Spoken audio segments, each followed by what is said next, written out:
Contéstame si puedes, en el Parque del Retiro. Ahí tenemos al general Martínez Campos, pacificador de Cuba.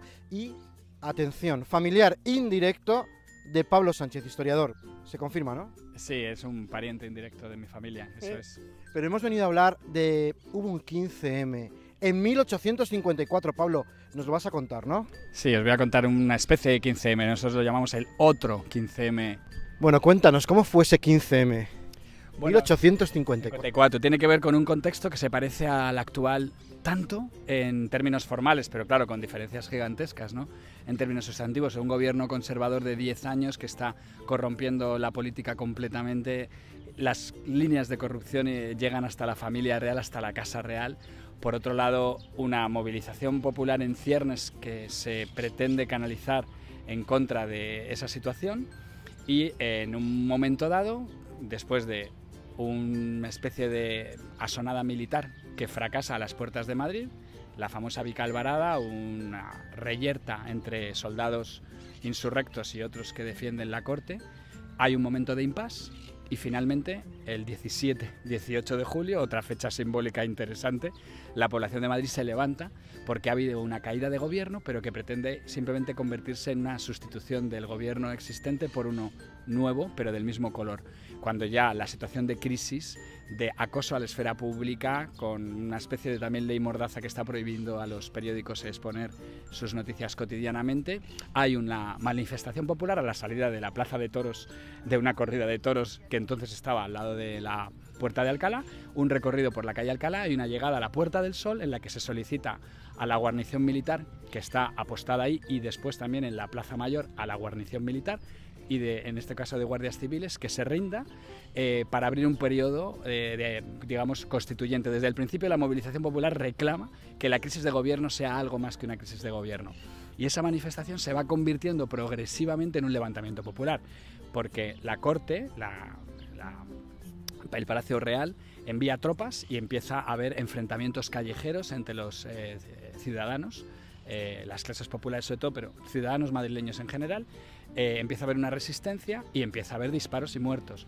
La lucha dura 3 días, da lugar a barricadas en buena parte del centro de Madrid, siempre en torno de la Puerta del Sol, que se convierte en el núcleo central de la resistencia popular. Por las noches desaparece la gente y vuelve a sus casas hasta que muy rápidamente empieza a haber barricadas que ya perduran. Finalmente, a pesar del esfuerzo militar y de la Guardia Civil, es la primera vez en la historia contemporánea española que se utiliza la Guardia Civil para represaliar y reprimir un movimiento popular urbano. Finalmente la reina tiene que aceptar la apertura de un periodo de consultas, se busca un nuevo presidente de gobierno que traiga rápidamente una convocatoria de cortes que se llamaron constituyentes y se abre un periodo constituyente en la historia de España.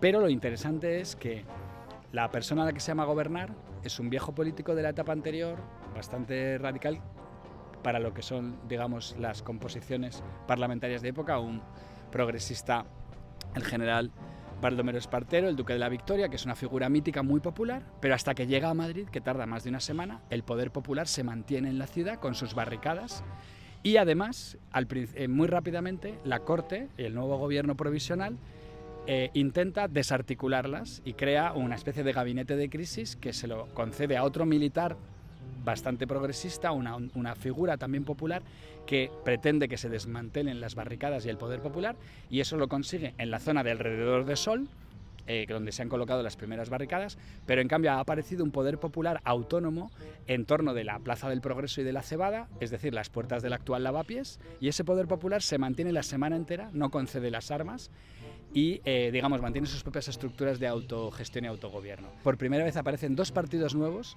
que rompen el bipartidismo de la época. Hasta entonces hay un partido moderado y un partido progresista, y en torno de la crisis del 54 va a surgir un partido que se llama Unión Liberal y se coloca un poco entre los 2 partidos dominantes, pero además un partido demócrata colocado a su izquierda, que ya lleva funcionando desde el año 49, pero es apenas un grupo parlamentario dentro del Partido Progresista. Ahora, en el universo que ha surgido de la crisis del 54, se consolidan como otras 2 fuerzas políticas, de manera que tenemos una ruptura del bipartidismo parecida al actual, que por cierto, a los 2 años se deshacen las Cortes y la Constitución que se ha redactado, una Constitución muchísimo más participativa y abierta, queda metida en un cajón y olvidada. Sin embargo, 12 años después, 1868, buena parte del ideario que ha surgido en el 54 es el que va a dar lugar a la gran caída, no ya del régimen liberal, sino de la propia monarquía en 1868. Todo esto, Pablo, está en un libro, no seas tímido, sácame ese libro, por favor. Está en un libro que se acaba de publicar en editorial Postmetrópolis Editorial, y aquí aparece una de las dos láminas que posee el libro. Es una lámina de la primera de las barricadas que se monta, que es en la calle Montera, entrando a la Puerta del Sol. La Puerta del Sol entonces no tenía el tamaño que tiene hoy, de hecho se reestructuró después y al hilo de esta movilización. Aquí lo que vemos es el asalto nada menos que a la casa, palacio, de la ex regente María Cristina, la madre de la reina, que ante la información, digamos, rumor de que de hecho escapó de la ciudad disfrazada, como bueno, sucede en este muy típico de los Borbones. Sí. Muchas gracias. Viva el 15M y viva el 17 de julio de 1854. 17-18 de julio, es que es tal cual los días de, así que tenemos un 18 de julio limpio y nuestro, popular, que se puede contrastar con el del 36, aunque sea 1854. Llega a ser 1836 y ya hubiera sido... Salud y República, Pablo. Salud y República.